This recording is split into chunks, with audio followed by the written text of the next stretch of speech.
Hello friends, welcome to my YouTube channel dream point.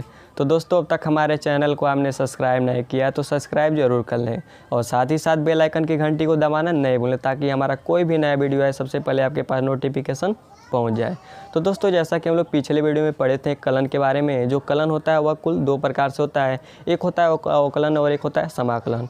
और हम लोग यह भी जान चुके थे कि अवकलन का क्या काम होता है और समाकलन का भी क्या काम होता है। और आज के वीडियो में हम लोग यह पढ़ने वाले हैं कि जो अवकलन और समाकलन में जो भी फार्मूला यूज होगा। आज तो हम लोग केवल अवकलन के बारे में पढ़ने वाले, समाकलन के बारे में जब समाकलन वाला चैप्टर चालू होगा तब हम लोग पढ़ेंगे। लेकिन अवकलन में जो भी फार्मूला यूज होता है वह फार्मूला आज हम लोग पढ़ने वाले हैं। तो चलिए दोस्तों, वीडियो शुरू करते हैं। तो कुछ महत्वपूर्ण सूत्र इस प्रकार से, चलिए देखते हैं। पहला सूत्र है d/dx x पे घात n।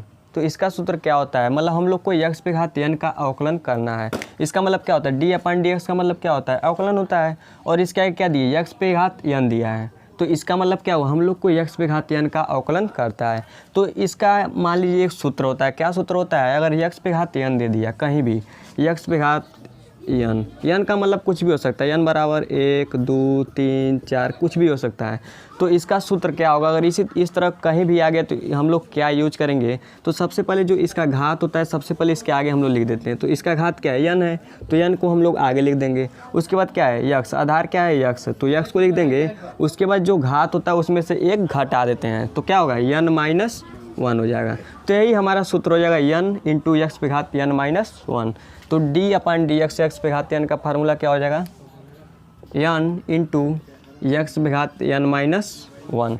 इसके बाद दूसरा फार्मूला है d/dx अचर। अगर कोई भी अचर है हम लोग को उसका अवकलन करना है। अचर क्या होता है, अंक, मतलब a b 1 2 3 4। लेकिन समाकलन में क्या होता है, x y z और t को छोड़कर जो भी कुछ बचता है वह सब क्या है, अचर है। तो मान लीजिए a आ जाए, b आ जाए, c आ जाए या d आ जाए या e आ जाए, कुछ भी 1 2 3 4 कुछ भी आ जाए। इसका मतलब क्या हुआ, उसका हम लोग समाकलन करेंगे तो उसका समाकलन हमेशा क्या होता है, 0 होता है।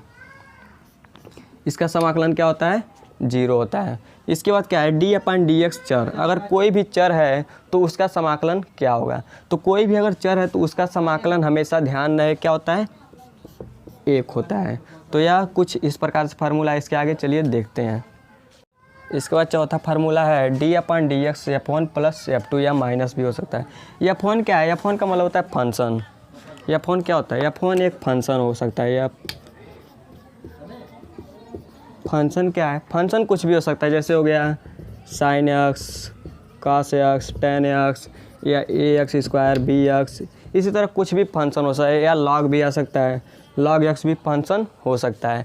तो दो फंक्शन अगर आ जाए उसको जोड़ दे या घटा दे, तब कैसे हम लोग हल करेंगे। तो अगर दो फंक्शन आ गया, अगर उसको जोड़ा है या घटाया है, या f1 मान लीजिए पहला फंक्शन है, f2 मान लीजिए दूसरा फंक्शन है, तो उसको कैसे हम लोग सॉल्व करेंगे। तो d/dx है और इसका f1 प्लस f2 है, हम लोग को इसका अवकलन करना है। तो कैसे करेंगे, तो हम लोग क्या करते हैं, अगर प्लस चिन्ह रहेगा तो प्लस के साथ लिखेंगे और माइनस चिन्ह रहेगा तो माइनस के साथ लिखेंगे। और क्या करेंगे, जो f1 है सबसे पहले f1 का अवकलन कर देंगे और उसके बाद f2 का अवकलन कर देंगे। तो कैसे करते हैं, तो सबसे पहले क्या हो जाएगा, d/dx सबसे पहले f1 का अवकलन कर देंगे। इसके बाद प्लस का चिन्ह रहेगा तो प्लस उतार देंगे और माइनस का चिन्ह रहेगा तो माइनस उतार देंगे। तो प्लस माइनस दोनों उतार देंगे जो भी चिन्ह रहेगा। इसके बाद हम लोग को f2 का अवकलन करना है। तो क्या हो जाएगा, d/dx क्या बचा है, f2 बचा है, तो यहाँ पर क्या हो जाएगा, f2 हो जाएगा। इसके बाद अगर इसका गुणा के रूप में आ जाए, f1 इंटू f2 के रूप में आ जाए, तब क्या करेंगे। तो इसका भी सिंपल फार्मूला है। तो सबसे पहले क्या करते हैं, जो f1 है इसको f1 बाहर निकाल लेते हैं, f1 को बाहर ला लेंगे। इसके बाद क्या बच रहा है, f2 बचता है, तो f2 का अवकलन कर देंगे। तो d/dx किसका अवकलन करेंगे, f2 का। इसके बाद f2 को पहले लिख देंगे और इसके बीच प्लस का चिन्ह हमेशा लिखते हैं। तो f2 पहले लिख देंगे एक बार, और क्या बचा है, f1 बचा है, तो f1 का अवकलन कर देंगे। तो d/dx यहाँ पर क्या हो जाएगा, f1 हो जाएगा। यह भी फार्मूला हो गया। इसके बाद अगर चर बटे अचर आ जाए, मान लीजिए ऊपर कोई भी चर आ जाए, x y z t आ जाए और नीचे क्या आ जाए, अचर आ जाए, तब कैसे हम लोग हल करेंगे देख।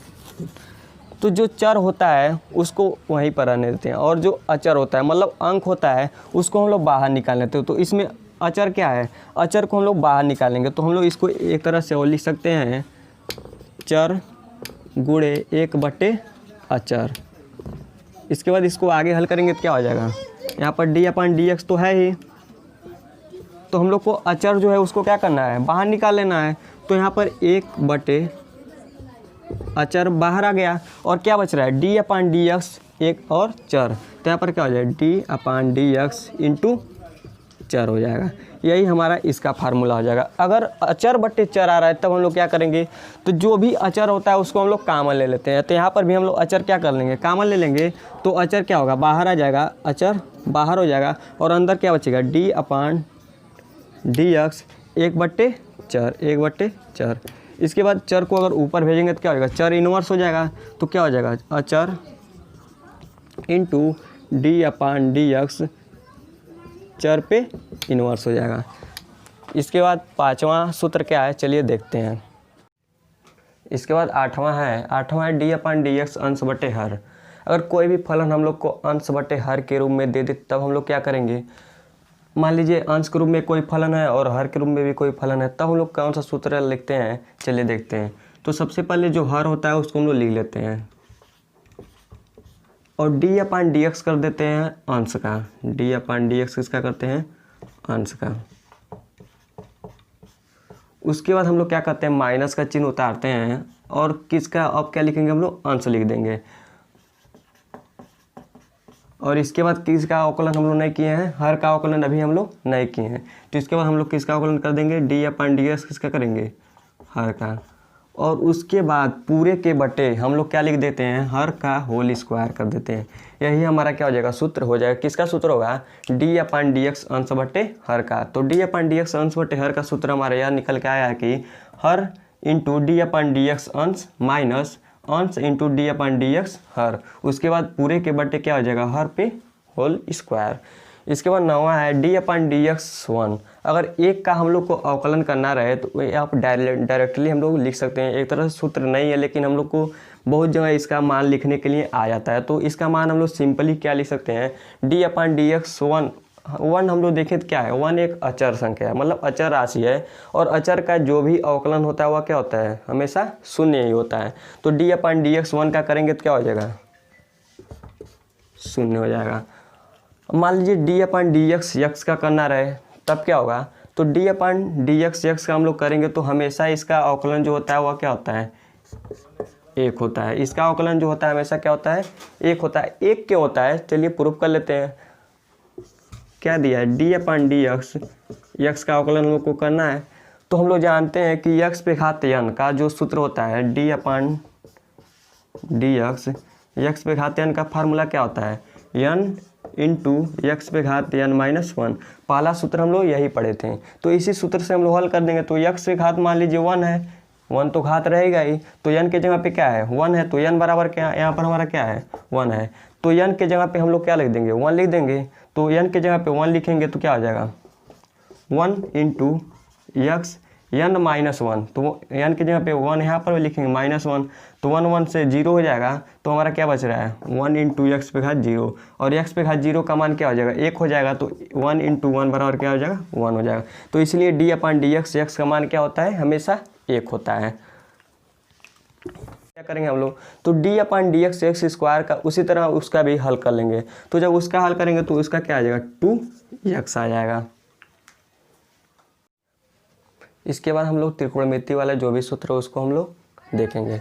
मान लीजिए साइन एक्स है, d/dx साइन एक्स का अवकलन करना है। तो साइन एक्स का अवकलन करना रहेगा तो इसके सामने क्या है, cos x है। तो साइन एक्स का अवकलन क्या हो जाता है, cos x हो जाता है। तो साइन एक्स का अवकलन क्या हो जाएगा, cos x हो जाएगा। और हम लोग को cos x का अवकलन अगर करना रहे तो क्या हो जाएगा, sin x हो जाएगा। लेकिन इसके आगे हम लोग को माइनस चिन्ह लिखना पड़ता है। इसी तरह tan x का अगर करना है तो tan x का अवकलन क्या होता है, सेक स्क्वायर एक्स हो जाएगा। tan x के नीचे क्या है, सेक एक्स है, तो सेक स्क्वायर एक्स लिख देते हैं। तो यहाँ पर क्या हो जाएगा, सेक स्क्वायर एक्स हो जाएगा। और d/dx cot x का करना रहे तो d/dx cot x का अवकलन होता है माइनस कोसेक स्क्वायर एक्स। यहाँ पर क्या हो जाएगा, माइनस कोसेक स्क्वायर एक्स। इसी तरह हम लोग को अगर सेक एक्स का करना रहे तो सेक एक्स का अवकलन क्या होता है, sec x into tan x. Sec x और टेन एक्स का दोनों का गुणा करा देंगे, वही हमारा क्या हो जाएगा, d/dx सेक एक्स का अवकलन हो जाएगा। तो यहाँ पर क्या हो जाएगा, sec x into tan x. इसी तरह अगर हम लोग को डी अपन डी एक्स कोसेक एक्स का करना रहे तब क्या होगा, cot x into cosec x, cot x into cosec x. लेकिन हम लोग को इसके आगे माइनस का चिन्ह लिखना पड़ेगा। इसका मतलब क्या हुआ, जो भी इस पक्ष में आ रहा है वह हमेशा माइनस चिन्ह के साथ लिखते हैं। मतलब जो कॉस है, कॉट है और कोसेक है यह माइनस चिन्ह के साथ लिखते हैं। मतलब इसका जो भी अवकलन आता है वह किस में आता है, माइनस में आता है। और जो भी इस पक्ष में मतलब साइन है, टेन है और सेक है, इसका अवकलन जो होता है वह किस में होता है, प्लस में होता है। तो इसका हम लोग सूत्र समझ चुके होंगे। इसके आगे देखते हैं, चलिए। इसके बाद जैसा कि हम लोग पढ़े थे प्रति त्रिकोणमितीय फलन, मतलब प्रति त्रिकोणमितीय फलन का मतलब क्या होता है, जो भी त्रिकोणमितीय फलन होता है उसी का इन्वर्स लगा देते हैं तो वह क्या होता है, प्रति त्रिकोणमितीय फलन हो जाता है।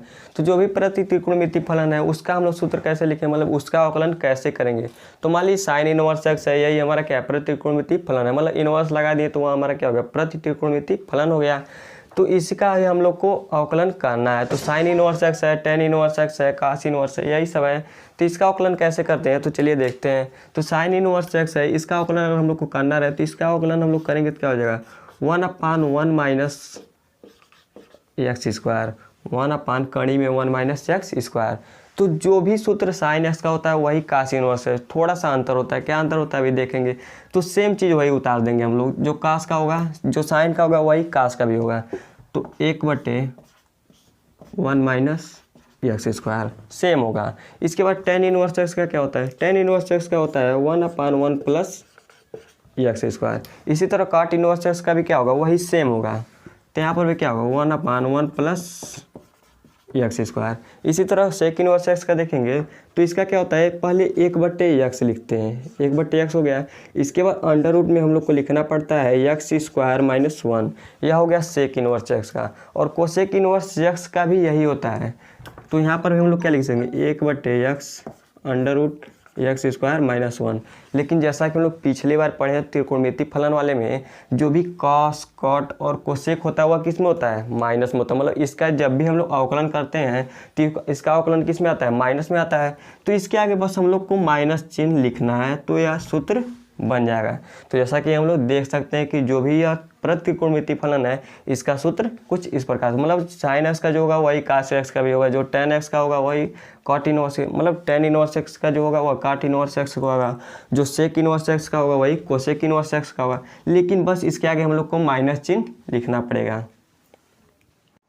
इसके बाद जो भी हम लोग लघुगणक वाला फंक्शन पढ़े थे, मतलब उसमें जो लॉग रिलेटेड जो भी आता था उसके बारे में देख लेते हैं। मान लीजिए log e x, मतलब log x और उसका बेस क्या है, e है।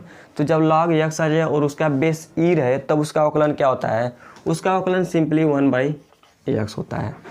इसके अलावा अगर मान लीजिए d/dx किसका करना है, log x है और उसका बेस क्या है, a है, तब क्या होगा, तो इसका भी होता है 1/x, लेकिन 1/x इसके आगे लिखना पड़ता है। लेकिन इसके आगे हम लोग को कुछ और लिखना पड़ता है। क्या लिखना पड़ता है, log e और इसका भी बेस क्या होना चाहिए, a होना चाहिए। तो d/dx log x base a का सूत्र क्या होगा, 1/x log e base a।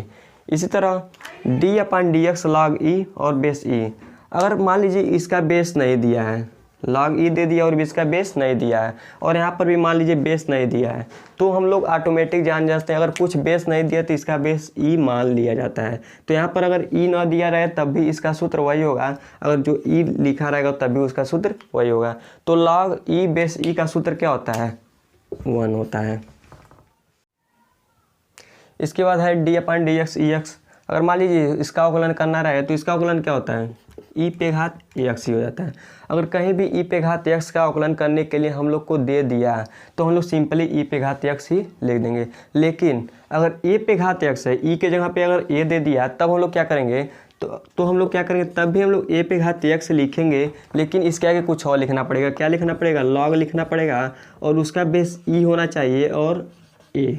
तो log a बेस e, तो इसका सूत्र d/dx a पे घात x का सूत्र क्या हो जाएगा, a पे घात x log a base e।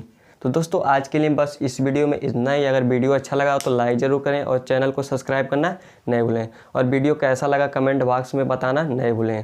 Thanks for watching my video.